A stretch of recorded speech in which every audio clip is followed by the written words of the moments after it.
Check one, friends. Welcome to class today.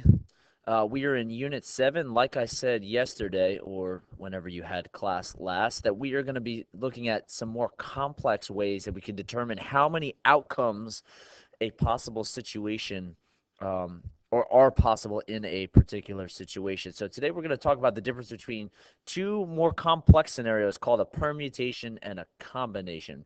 And we're going to understand the differences between them, and we're going to come up with some ways of finding the total number of possibilities for a permutation and finding the total number of possibilities for a combination as well.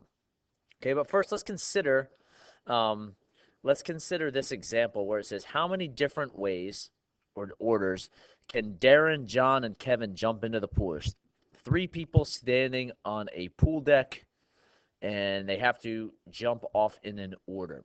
So this is an example of what a permutation is. And a permutation is an arrangement of outcomes, and I want you to write this down, where the order matters. The order is important, right? So them jumping in this order, Darren, John, and Kevin, is a different outcome than jumping Darren and then Kevin and then John. So let's get all of the possibilities and let's just get them laid out.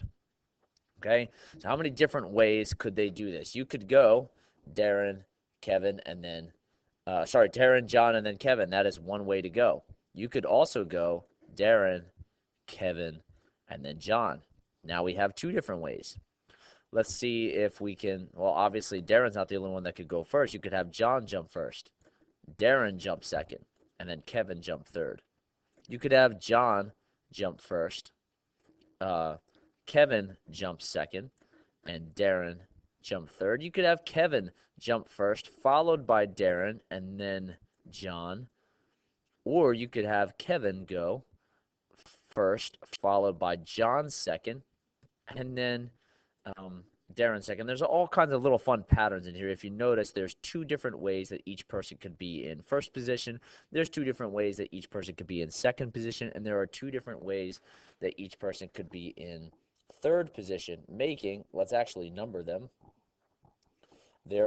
Here's one possible scenario, two possible scenarios, three orders, fourth order, five, and six. There are six different ways in which Kevin, John, and Darren can all jump into the pool.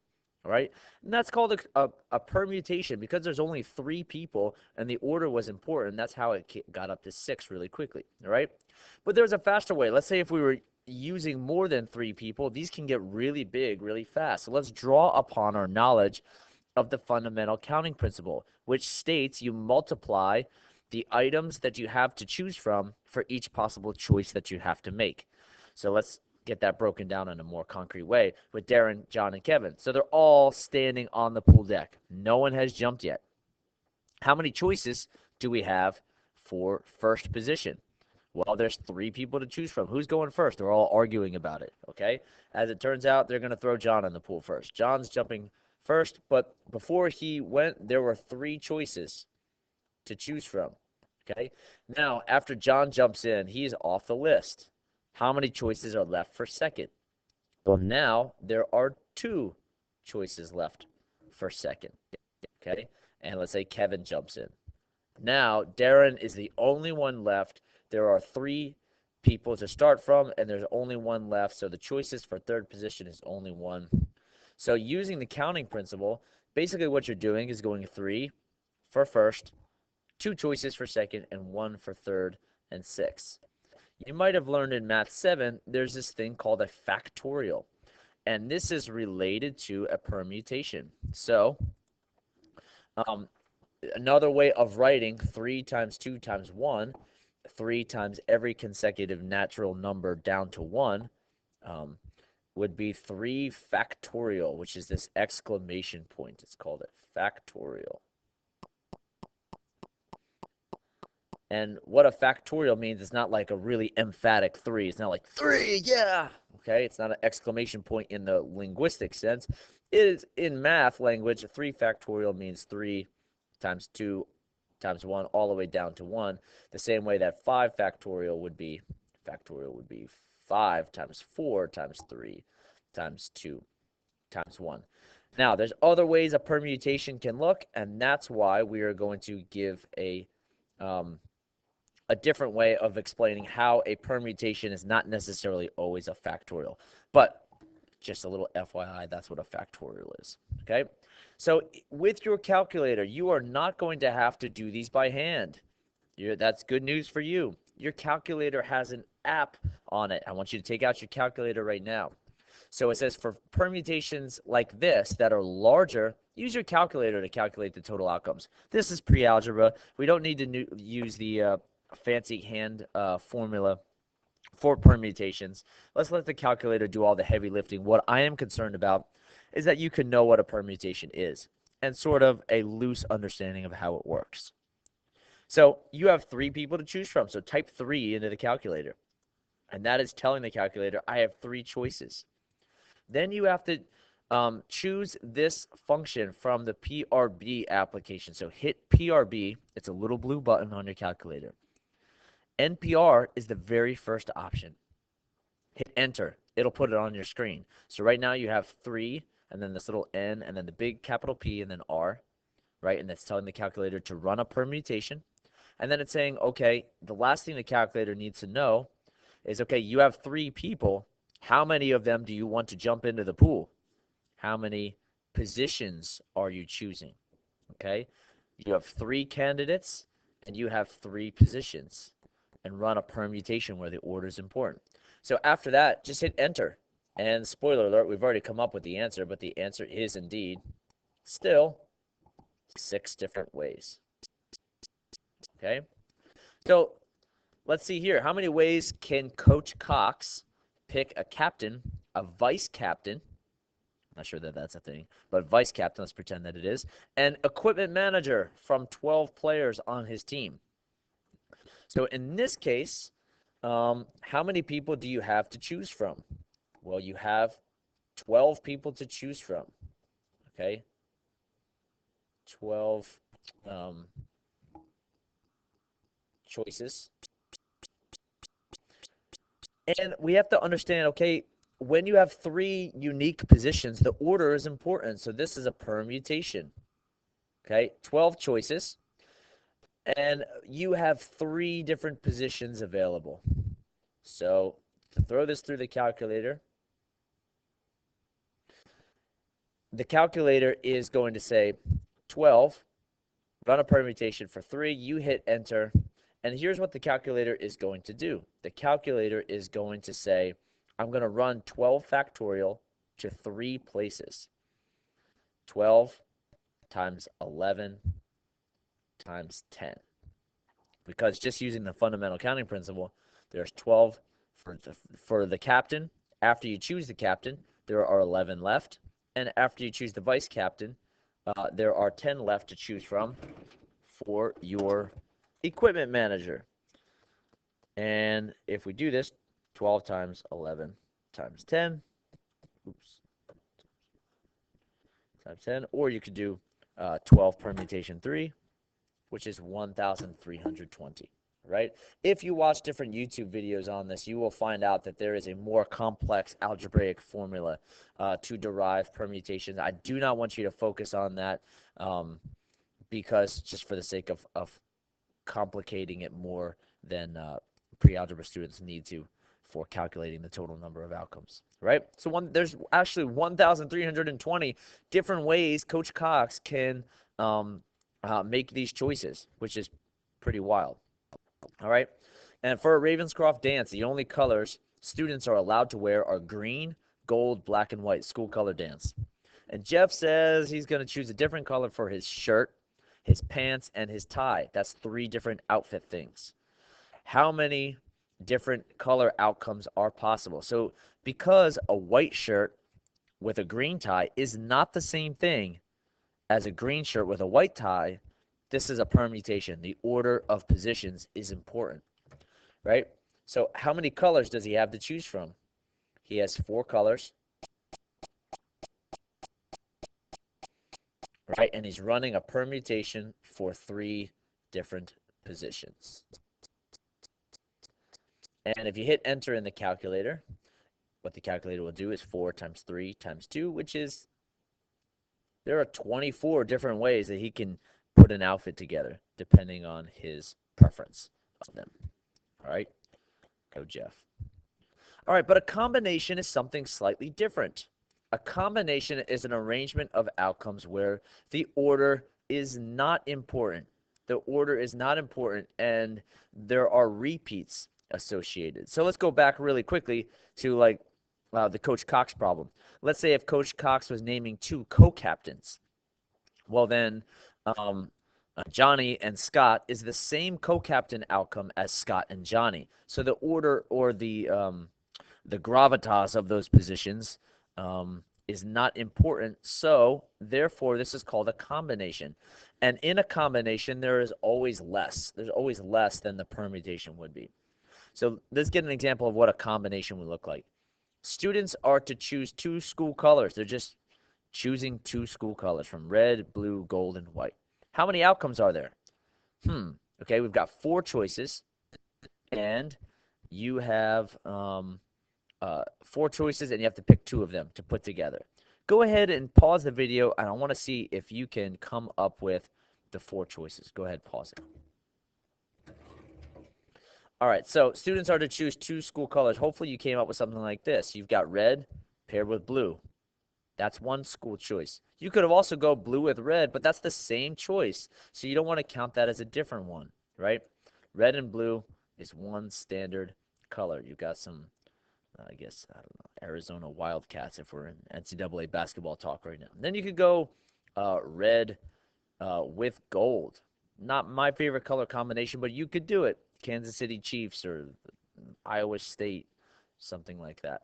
Or you could go red and white, okay? Little special to my heart, NC State Wolfpack style, red and white. Come on, white, you can do it. There we go. But that's the same thing as white and red. So you don't want to count red and white and red as 2 different things. You could also go blue and gold. Blue and gold like Pittsburgh Panthers or the Naval Academy or something like that. Looks pretty sharp. You could go yellow and white. Keep calling it yellow when it should be gold. Okay, gold and white, maybe the Georgia Tech Yellow Jackets, one of those things. And I'm missing one of them. What is it? It is blue and white. Got your Duke Blue Devil style. Okay? And there are 6 different possibilities that you can make, right? You've got 4 choices. You have to pick 2 of them together. There are 6 different color combinations that you can make from those, right? So spoiler alert, the answer is 6, right? But what if these get really, really complicated to the point where it becomes really hard to put them all together? Well, it's good news. There's math for that. So mathematically what happens is it is taking the permutation and it's going to divide them by the repeats, by choices factorial. So if you had to do this by hand, and you guys will not be held accountable for this, but that's okay. For permutation 2, so that means what the calculator is going to do is run the permutation to 2 positions, 4 times 3. And it's going to divide it by the choices factorial. So how many colors are you choosing, right? You're choosing 2 of them. So in this case, it's going to be 2 times 1. And 4 times 3 is 12, divided by 2 times 1, which is 2. 12 divided by 2, our answer comes out to 6. And that is exactly what we got. Here are those 6 outcomes in the sample space. Right there. Those are our 6 different combinations that we have to choose from. Okay, you can think about which color combination looks best to you, right? But you can also use your calculator. Your calculator has an application for it, right? So just like for permutations, you could tell the calculator, hey, calculator, I've got 4 different choices to make, or 4 different colors to choose from. And I need to run a combination. This is a combination because the order is not important. Red and blue is the same thing as blue and red. And I am picking 2 colors. I'm just putting 2 colors together. So for combination 2, and just like the last 2 calculations that we made, whether you just did it by hand and you put the colors together, or you did permutation divided by positions factorial, you end up with 6. So that is probably how you guys are going to do them more often than not. Why not? You have a machine at your fingertips that does the work for you. Okay? So here's another combination problem. How many ways can 3 flowers be chosen from tulips, daffodils, lilies, and roses? Well, you've got 4 flowers. You need to choose 3 by combination. So 4 choose 3 by combination, right, is, let's check it out in the calculator. Practice doing this for me. Okay, and hopefully when you did that, you came out with 4 choose 3 is 4, right? And this is saying a combination. And let's talk about why a bouquet is a combination. Well, does the order matter in the choices that you make if you're just putting choices in a bouquet? Well, not really. They just kind of all go in a vase together or whatever. Sorry, I'm not an expert on bouquets particularly, right? But that is a combination. Let's bring some reality TV into it. Let's get a little trashy here. On the television drama The Bachelorette, the lovely Bachelorette must give roses to 8 of the remaining 10 bachelors who are looking to find true love. And that's always how it works. How many outcomes are possible for this week's rose ceremony? So if you're familiar with this incredibly classy program, right, the Bachelorette has to pick, she's got to pick potential suitors each week and give them roses, and they go on to the next episode, much like a tournament, right? But she has 10 to pick from, and it doesn't really matter who she gives the roses to for the next week, or in what order. You know, if they got the first rose, that doesn't really make any difference at all for the next week. So she's got 10 bachelors. She needs to choose by combination 8 of them. Okay. And 10 choose by combination 8. Let's throw it through the calculator. The order doesn't matter. It ends up being 45. But here's a fun little fact that I'm going to leave you with. Instead of saying 10 choose 8, there's a negative dark side way to do this problem. She could say, I'm looking for my 8 favorite bachelors to find true love. Or she could also say, I'm looking to cut the 2 most annoying, ugliest guys. So let's run 10 choose 2 by combination through the calculator. I want to see what you guys get. So the problem is either you are choosing your 8 favorite or you are cutting your least favorite 2. Either way, you throw that through the calculator, spoiler alert, it comes out to 45. There's 45 ways that she could cut her 2 least favorite, and there's 45 ways she could pick her favorite 8. Okay? Is there any more of these? So let's determine, are these scenarios a permutation or a combination? The most important thing that you have to realize for today, right? How many ways can you make a sandwich by choosing 4 out of 10 ingredients? So you go to Subway or Jimmy John's or something, and there's 10 ingredients laid out, and you got to pick 4 of them. Is that a combination or permutation? Does the order in which you say them matter? Okay? And that is, hopefully you derived, no, that is not an order mattering situation, so that's a combination. Ham and cheese is the same sandwich as cheese and ham. Combination. How many ways can 15 actors fill positions or fill 6 specific roles in a play? All right. Now, this case, is the order important? Okay. Is me playing the Beast in Beauty and the Beast the same thing as me playing Belle in Beauty and the Beast? And that is an awful sight to think about. Okay. But you get the point. Yes, the order is important here. The positions are important. There's a hierarchy. Positions are relevant. This is a permutation. Permutation. And it would be good practice to go ahead and figure out how many numbers there actually are.